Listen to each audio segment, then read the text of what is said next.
All right. Good evening, everyone. Welcome to our first pet preparedness webinar. I'm Ann Lesage, the Emergency Management Coordinator for the City of Bainbridge Island, and just super excited to have you all here tonight. This webinar is being recorded and we will share the link out with the community tomorrow. So feel free to pass this along to your neighbors and friends and family. This is really important information that we want to share.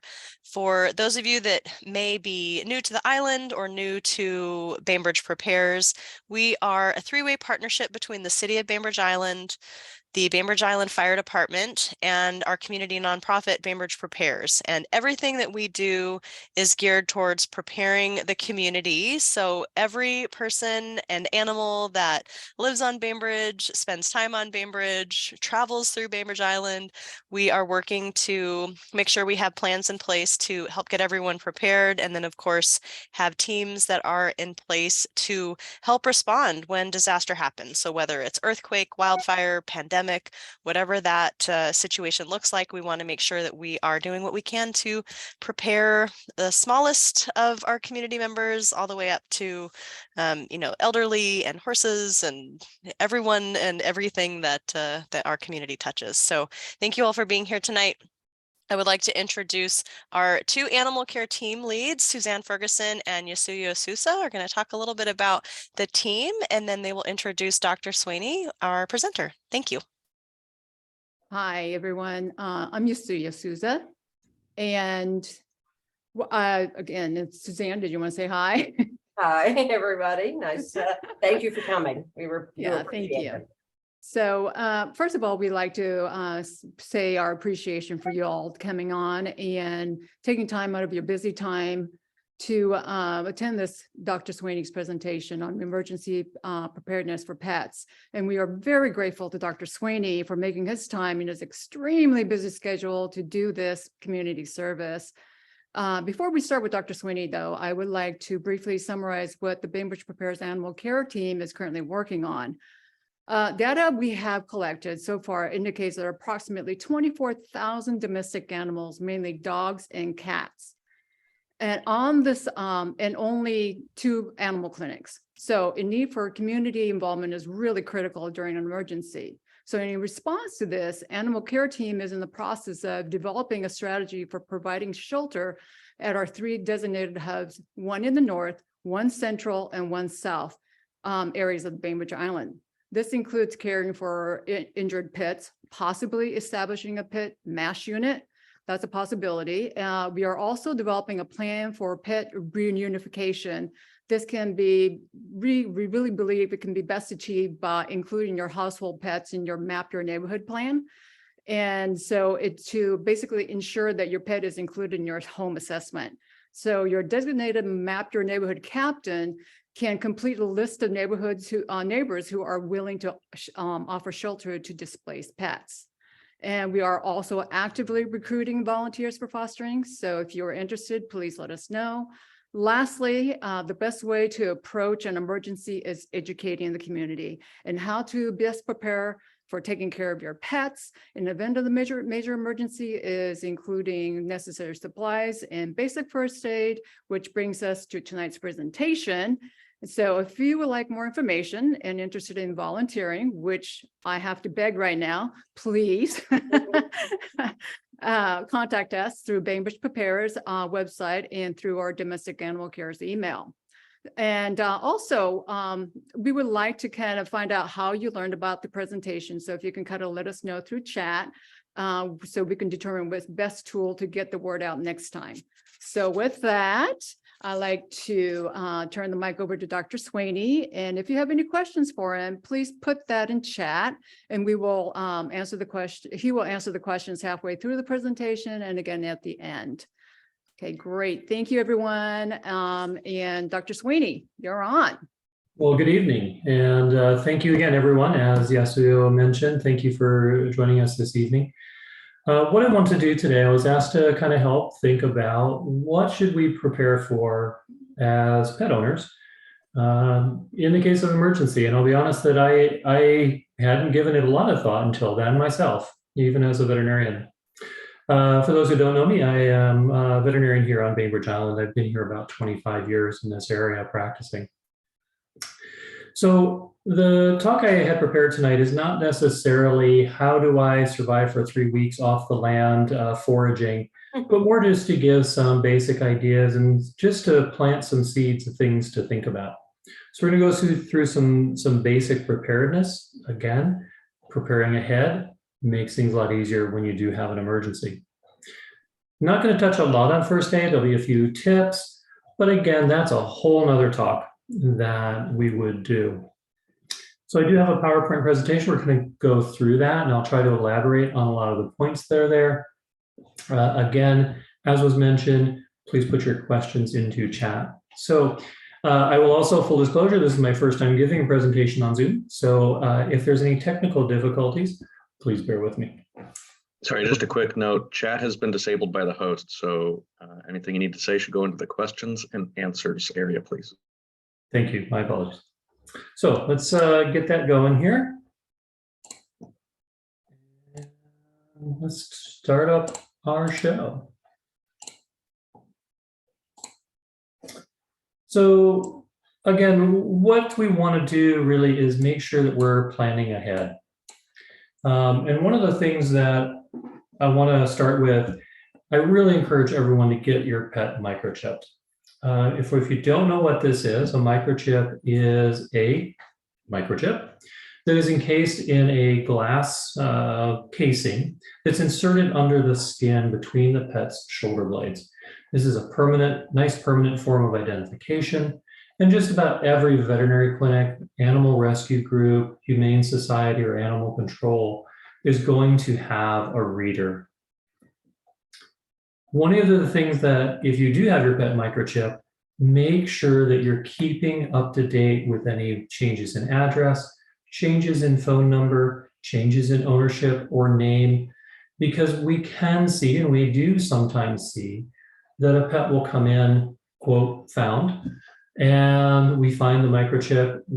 There is a national registry. There is actually a couple, but yet we can't get the pet reunited because the information has not been updated.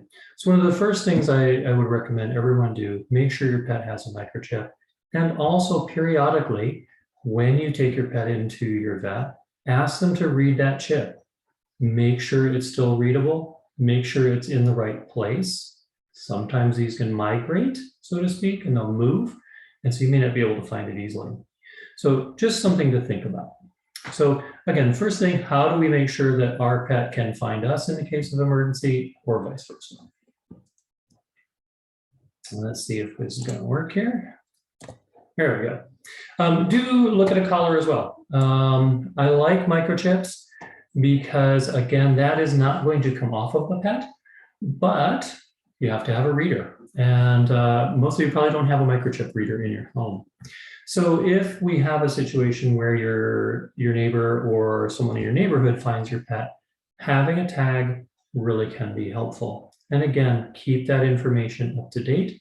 If you do have a kitty cat, make sure that any collar that's on your kitty is a breakaway style.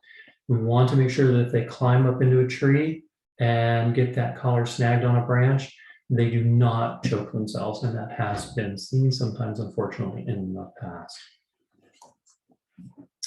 So one of the other things we want to do, as Yasuo had mentioned, is make sure that first responders, make sure that people who may be coming to your home know that there are pets there. And Suzanne, I think you mentioned that you've ordered these for Bainbridge Prepares, but they are stickers that can go on your doors, on your windows, that alert first responders, that alert folks that there are pets in the home, how many, etc. During an emergency, cats are going to hide. They're going to crawl under the bed. They're going to try and find a place where no one can find them. And so knowing that there's a kitty in there, they're going to try and find that pet. All right. And again, I'm just going through some bullet points. Also, make sure that you have copies of things, particularly keep those vaccination records on hand. Rabies in particular. Rabies is a legal requirement for dogs, cats, and ferrets in the state of Washington. And bear in mind that as I read through some of the preparedness sites, some evacuation centers may not allow a pet. And so we want to be prepared for that. And if your pet cannot provide proof of vaccination, they are more likely to be rejected. So make sure you keep that up to date, and make sure you've got that handy. And this is a big one that I hadn't really thought of, but it makes a lot of sense. Get mug shots of your pets. And what I mean by this is not necessarily the cute Santa picture that we all love, but a picture that's going to really show them from both sides, from front, from back. If you have a black kitty, black kitties can look very similar and can be very easily confused.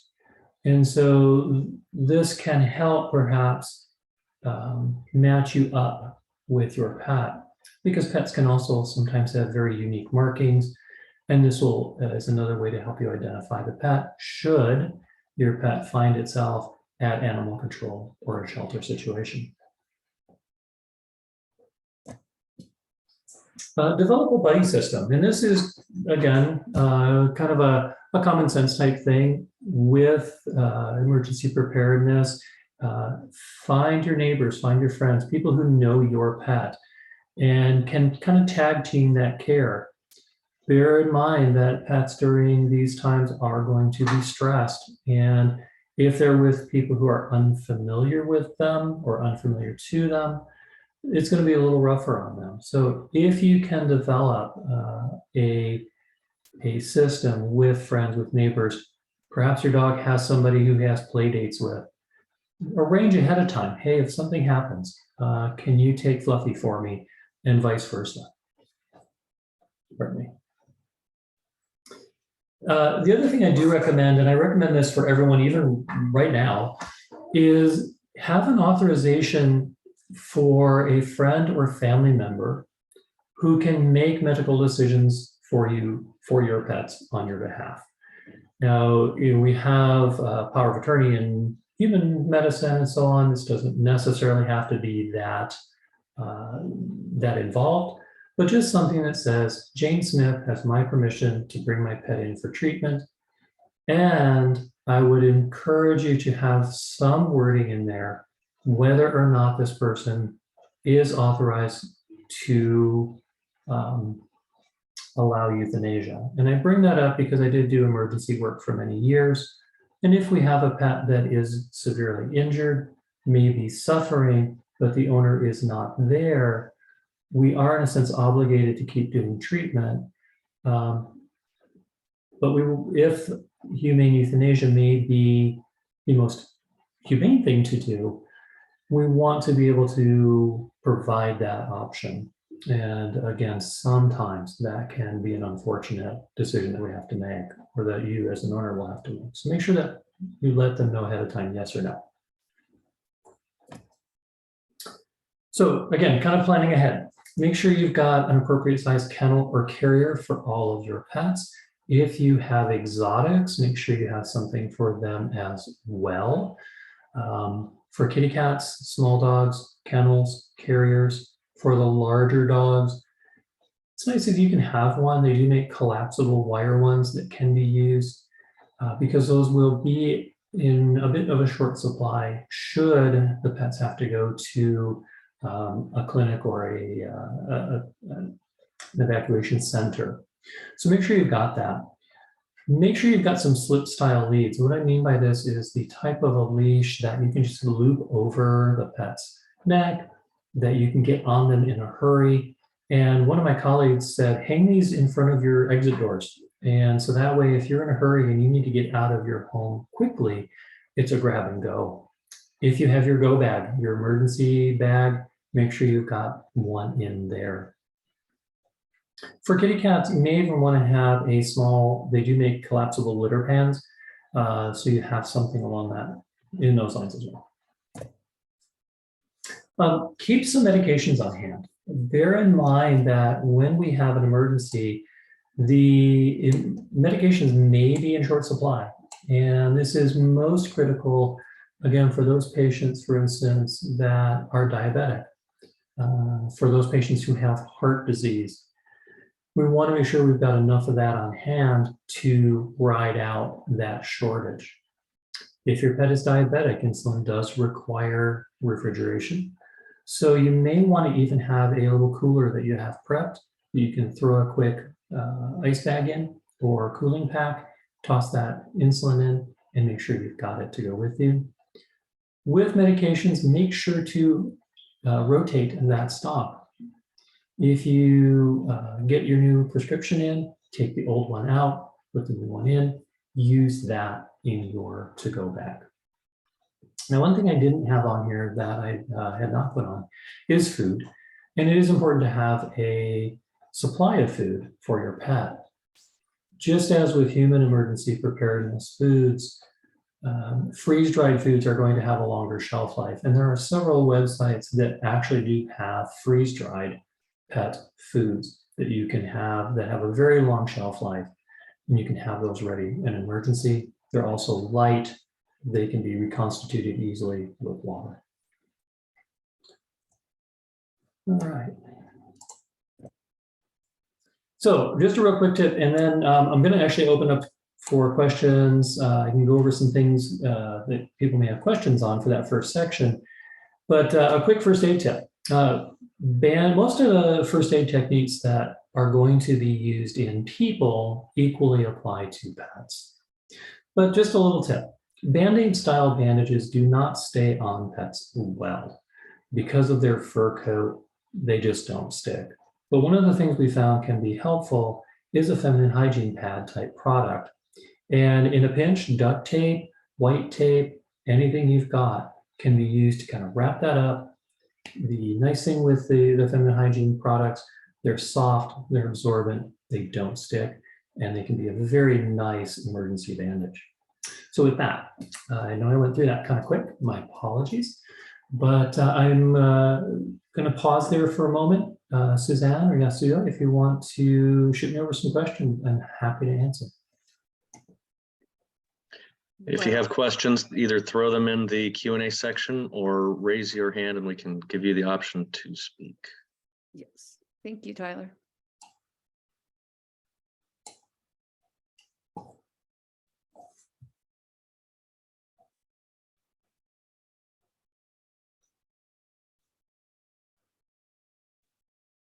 Any questions? Yes. I see a couple there. Okay, so one is it possible, okay, does BIGD have a chip reader? Oh, Yeah, it's a BI Bainbridge Fire Department have a Oh, chip. the fire department. You know, I'm not sure on the fire department. I know that both the clinics here on the island, both my clinic here on Day Road and also Winslow Animal Clinic, we definitely have our readers. I believe PAWS has a reader. I know that Animal Control has a reader. Again, most of the rescue groups, I know all the veterinary clinics will have it. It's a good question. We probably should check with the fire department and see if they do. If not, we should look at supplying one. Yeah, definitely. We have put that into our budget to purchase Awesome. a scanner. We think that we definitely need to have one. Yeah, if you're purchasing a scanner, it isn't as much of an issue anymore, but make sure it is a universal scanner. When microchips first came out, there were many different competing readers and systems, and they didn't read each other's. So make sure it's a universal system. Okay, And a so little tip on the side here, if you are going to have your pet microchipped, make sure it is what's called an ISO chip, an ISO chip that is 15 digits in length. I mention that because that is the international standard. And should you at some point want to travel with your pet, you need to have that in there because most other countries will not accept a non-ISO chip as identification. excellent. So we have a question for you. Do I Yes. need to have a pad, cover, shoes for my pets in case of a heavy debris on the ground? Yeah, so as far as like dog booties, I assume is what we're referring to. And for normal kind of activities, probably not. If we, however, do have situations where the ground is covered with debris, litter, possibly broken glass, anywhere where we're going to have potential injury to the feet, having some of those dog booties is a good idea. I hope that answered the question. If that wasn't it, please let me know and I'll clarify. Okay, and the next one is, can you update microchip info through your vet? So usually what will have to happen there is the chip is read. When we enter that into the registry, it will tell us the company that made the chip and when it was last registered. And then there is contact information for that registry. The client then needs to go and update that themselves. A third party cannot do it, and that's to make sure somebody doesn't change it on their own. So we definitely can help, your veterinarian can help you figure out how to contact the appropriate registry, but you would need to do the actual change on your own. Okay. All right, excellent. So the next one is, will the chip database operator give out the info to people who are not the owners of the stray dog? We tried once and they refused because we were not the owners. So when we do it here, what we will get is the registry, the name of the person and the contact information. And then it is usually we will contact them or the registry will reach out to that last known contact. And then from there it is it okay to release information? We've found your pet, and that's usually how that contact has worked for us. Excellent. And Barbara has been asking, can we get a copy of the PowerPoint, in which this whole presentation is being recorded, and we will, Tyler, it is being, it is on the Bainbridge Preparers website, correct? Oops. We will do that in the future. Great, thank you very much. All right, that was it, That's sir. it. Mhm. Awesome. Those are great questions. Great questions. So I'm going to go ahead and just kind of move on to another section here. And what I want to do is provide you with some links. And there's some good sites out there that have already been put together by good places, good people like ASPCA. So I just wanted to share these real quick so you have some ideas, some links. Again, this is in the PowerPoint. So if that's going to be shared, you'll be able to get on there, hit those links and get to these sites. But ASPCA has a nice one. Again, they do have the little stickers that indicate you have pets in your home, as well as a lot of other good information. And I'm going to just kind of go through these. American Red Cross is another one. And this was a good site that kind of helped me understand that evacuation centers may not always allow pets. So make sure that that's something we think about going forward. The US government, ready.gov, again, for emergency preparedness. This is yet another site. Some good information there. And I'm going to get to actually the one that I like the best, which was actually the CDC. CDC had a lot of great information on preparing for emergencies. CDC, obviously, being in control of helping manage disease. We'll also talk about zoonotic diseases. Those are diseases that can go from pets to people and how we kind of manage that during an emergency. But favorite part of this one are these. They have great emergency disaster kit checklists. They have one for dogs, and it kind of goes over just about everything we've talked about here as far as what to have in your pet's go bag. And that includes medications, your vaccination records, waterproof container to keep the food dry, etc. They have one for dogs and they have a separate one for kitty cats. So I would encourage everyone to get on that CDC site, get these checklists. Suzanne, I think you'd mentioned that you were going to download these and have these available for folks. I did download them for our Bainbridge Prepares for the Day of Preparedness at the city. I haven't downloaded any more, but we are willing to do that if people need them. So they can email us through the Bainbridge Prepares website, go into there and then go into the animal care email. And we'd be willing to do that if people need us to do it. Very good. Very good. All right.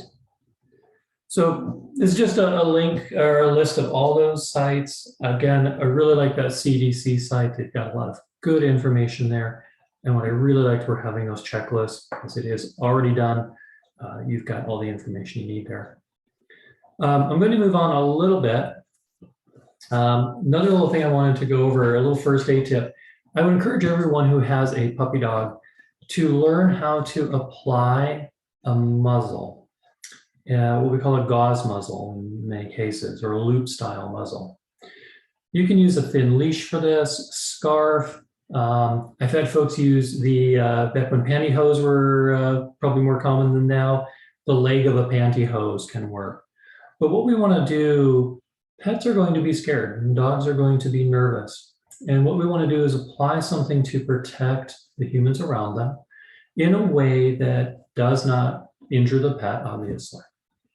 And I've got a little video here, and I want to share this because there's a lot of videos on this topic online as I went and looked around for them of varying quality. And there are some little things here and there that I maybe would do a little differently.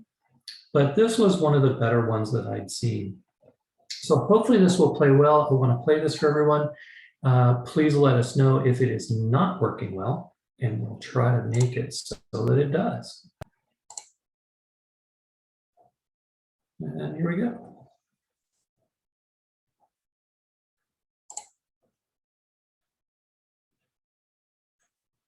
Let us know if you can't hear it.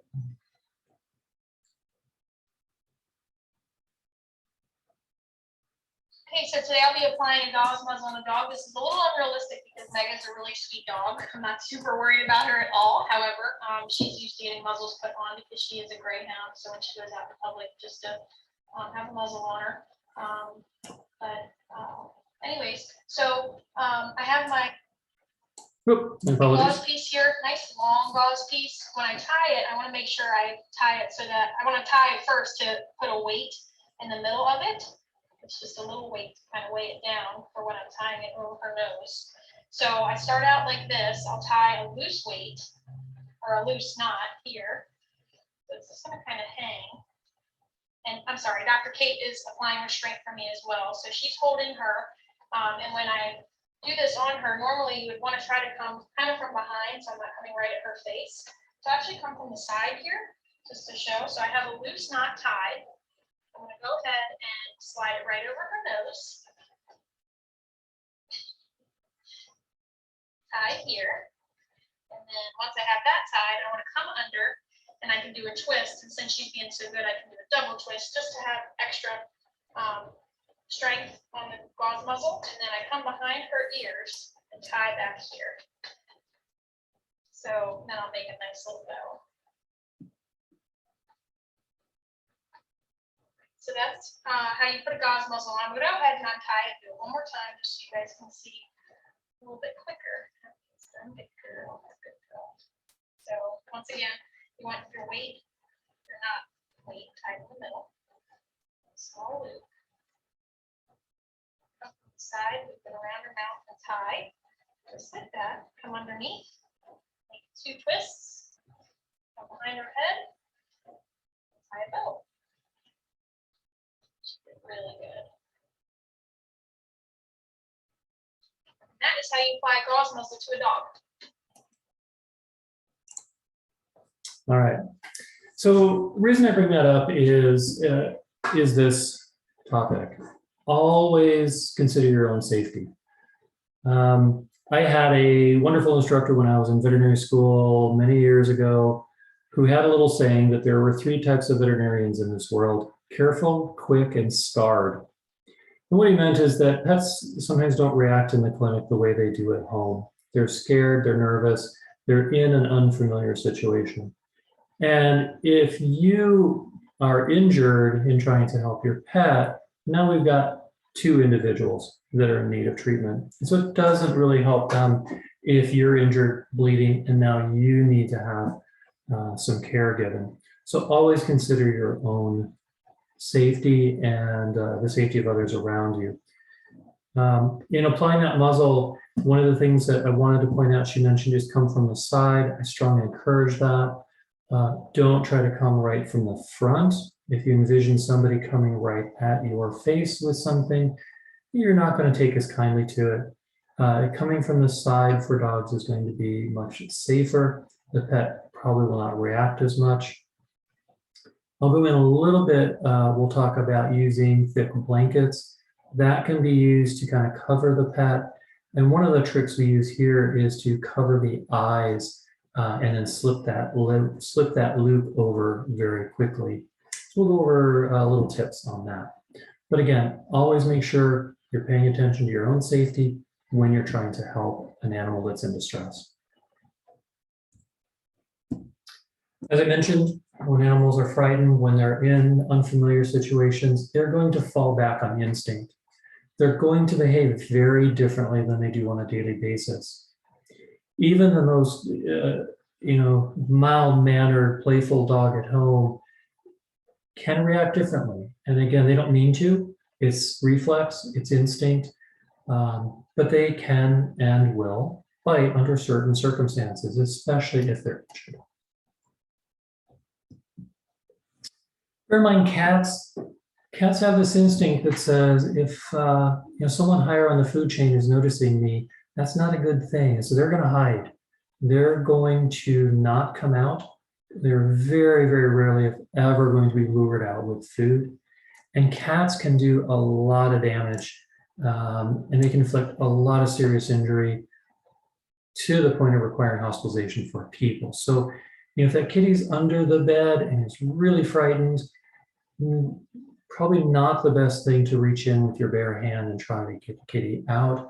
We don't want you getting injured. And then again, we've got one more individual that needs care. So just be aware, kitties will react out of instinct. Again, they don't mean it. It's just a reflex for them.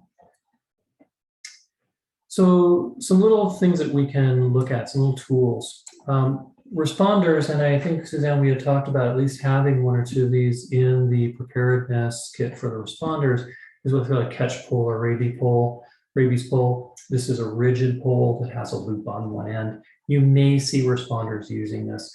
And I bring this up because it can look pretty, I'll use the word frightening for folks who haven't seen these used before, because often the dog is kind of struggling at the end of that, but it really is something that's going to help make sure that humans don't get injured in trying to get that, and allow that animal to be restrained until other methods can be used, towels, blankets, get them into a kennel. I do not recommend using anything like this on kitty cats. Cats are a different breed. They're not small dogs. A cat will really struggle when this type of a restraint is used, and they can actually choke themselves out. So I don't recommend using this. Talk about how to capture a kitty who does not want to be captured in just a bed. And that is a fishing net. Yeah, just a simple plain fishing net. We actually keep one here at our clinic when we have, if we have the occasion of a kitty who is just frightened or feral. You can get this over the kitty. They are going to try to get out of it, but it keeps them in one place until we can take the next step in trying to get them captured or restrained.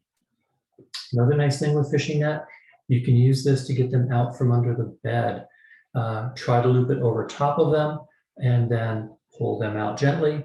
Or if they will allow you, sometimes get it underneath them, they step on top, and then you pull it up against the underside of whatever they're against and can withdraw them that way.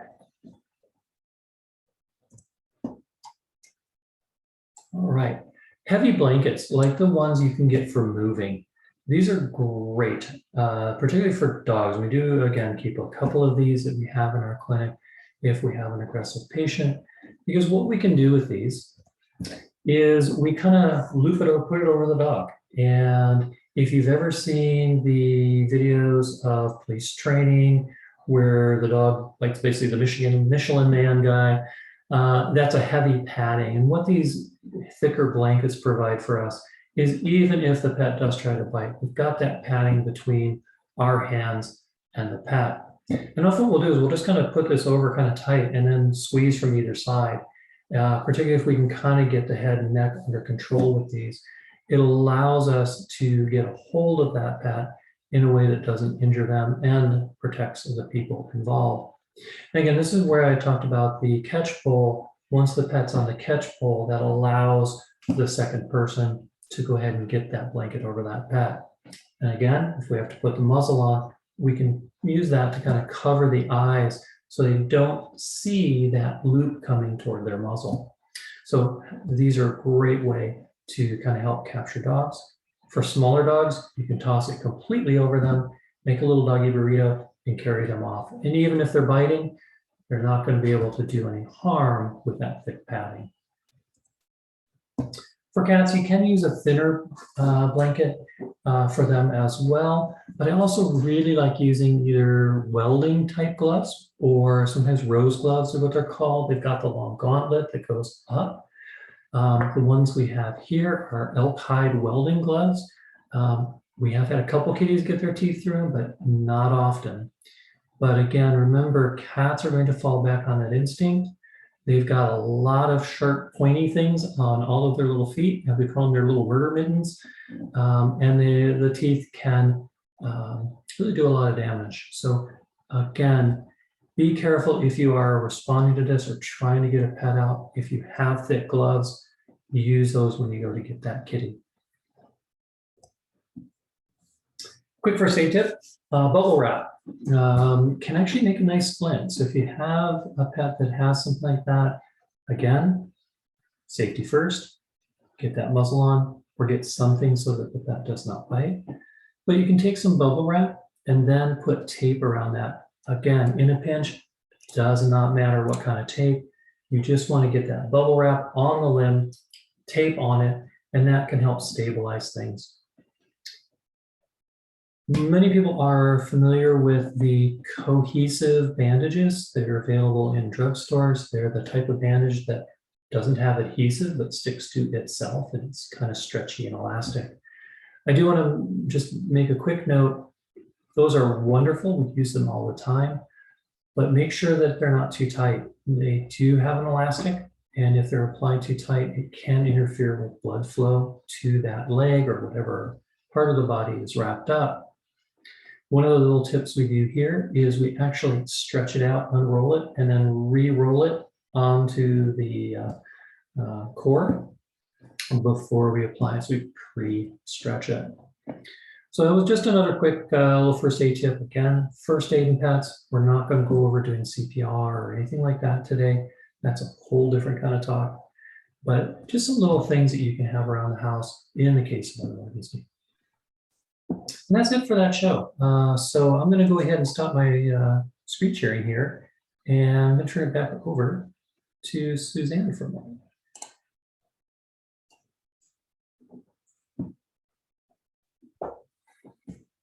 All right, once again, just a reminder, if you have any questions, please put them in the Q&A. I'm looking to see if we have anything right now. No, not right now. We don't. I know one of the questions that came up earlier, I don't know if we addressed it, but if you want to talk a little bit about the plans that we have to accept animals at some of our disaster hubs. We can do that right now, and I did respond to that person. We do have 3 hubs that are designated as animal hubs. We have Seabold Church, which is also a regular hub. We have them at all the pretty close, at least close to the regular hubs. So we have one. We have it there. We have it at Battle Point Park, and then on the south end of the island, we have it in the Fort Ward upper parking lot. there is a hub going at, what's the name of that building, Yasuyo, the hub, where they're having the hub, do you know, Anne, what's The bakery building. bakery building, there we go, I always can never remember that it's the bakery, and the parade grounds, they're going to use as their hub, so right across from there, we will have a hub for the animals, so that'll be close for people who are sheltering at those hubs, so I hope, we're not sure if we'll have more, we're not sure if we will change those. We've talked about Bainbridge, the athletic club, because they've become a hub. But I've been trying to communicate with them and I'm not quite sure. I was thinking about the parking lot in between the golf course and the club. They may come on board. We'll just have to see. So right now we have Seabold Church, as I said, Seabold Church, Battle Point Park, and Fort Ward upper parking lot. Any more questions?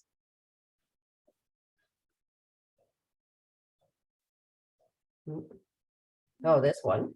We've got one. Pascal. Just a note, important to think about your pets if you have them with you when you go to the city and can't get back for a couple of days. Very good. Indeed. Well, I hope this was helpful for everyone out there. Again, I want to just provide some things to think about. Just plant those seeds, things to maybe have in your home. Make sure you kind of have ready and available, and just start the ball rolling. And I think this hopefully will help everyone. Thank you for listening to me ramble on tonight. Thank you, thank Dr. you. Swaney. We really appreciate it. Yes, A thank you so lot much. of, lot Dr. of good Swaney. tips. Thank you. All right. Thank you, everyone.